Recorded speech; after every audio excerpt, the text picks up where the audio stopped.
Taiwan ইস্যুকে কেন্দ্র করে দীর্ঘদিন ধরে আমেরিকার সঙ্গে চীনের উত্তেজনা চলছে, আর এই পরিস্থিতিতে দক্ষিণ চীন সাগরে মার্কিন নৌবাহিনীর আধিপত্য ভাঙতে নতুন নতুন সব যুদ্ধজাহাজ ও প্রযুক্তি সামনে আনছে চীন। এরই ধারাবাহিকতায় অত্যন্ত গোপনে সাংহাইয়ের জিয়াংনান শিপইয়ার্ড থেকে মাস্তুলহীন একটি অত্যন্ত অত্যাধুনিক সাবমেরিন ক্লাস পানিতে নামিয়েছে বেইজিং। স্যাটেলাইট চিত্রে চীনের নতুন প্রজন্মের এই সাবমেরিন সামনে আসায় আমেরিকার মধ্যে উদ্বেগ এখন চরমে। সামরিক বিশ্লেষকরা বলছেন, মাস্তুলবিহীন এই সাবমেরিনের মাধ্যমে খুব সহজেই শত্রুর নজর এড়িয়ে চলবে চীনের নৌবাহিনী। এছাড়া চীনের এই সাবমেরিন সমুদ্রের তলদেশের কেবল এবং যোগাযোগ পরিকাঠামোর জন্য এক বিরাট হুমকি হতে পারে বলে মনে করা হচ্ছে।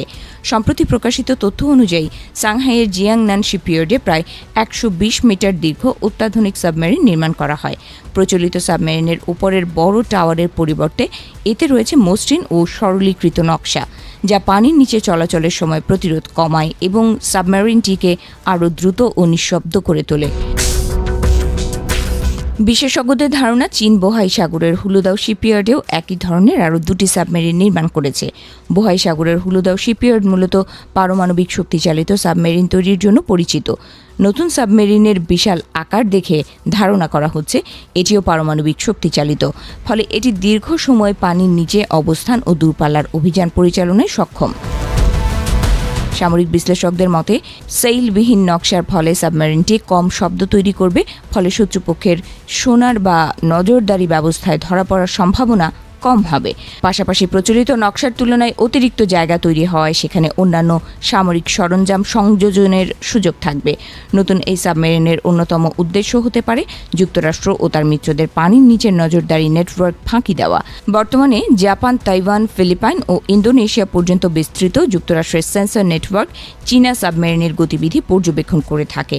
চীনা সামরিক গবেষণায়ও স্বীকার করা হয়েছে যে এই নেটওয়ার্কের কারণে তাদের সাবমেরিনগুলো প্রায় বন্দর ছাড়ার পরপরই শনাক্ত হওয়ার ঝুঁকিতে থাকে।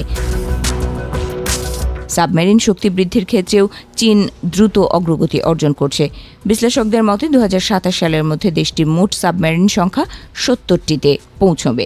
এছাড়া ২০৩৫ সালের মধ্যে চীনের সাবমেরিনের সংখ্যা ৮০টিতে পৌঁছতে পারে, যার মধ্যে প্রায় অর্ধেকই হবে পারমাণবিক শক্তিচালিত।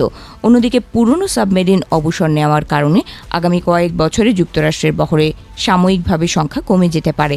ফলে দক্ষিণ চীন সাগরে যুক্তরাষ্ট্রের আধিপত্য ভেঙে দিয়ে চীন হয়ে উঠতে পারে এক অলিখিত রাজা। বিশেষজ্ঞদের মতে, নতুন এই সাবমেরিনের সবচেয়ে গুরুত্বপূর্ণ দিক হতে পারে সমুদ্রতলের অবকাঠামো কেন্দ্রিক অভিযান পরিচালনার সক্ষমতা। বর্তমানে বিশ্বের প্রায় ৯৯% আন্তর্জাতিক ইন্টারনেট যোগাযোগ সমুদ্রতলের ফাইবার অপটিক কেবলের মাধ্যমে পরিচালিত হয়।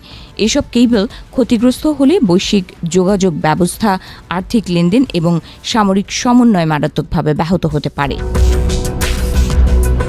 বিশেষ করে তাইওয়ানকে বড় ঝুঁকির মধ্যে দেখা হচ্ছে, কারণ দেশটি মাত্র ২৪টি সমুদ্রতলের কেবলের ওপর নির্ভরশীল।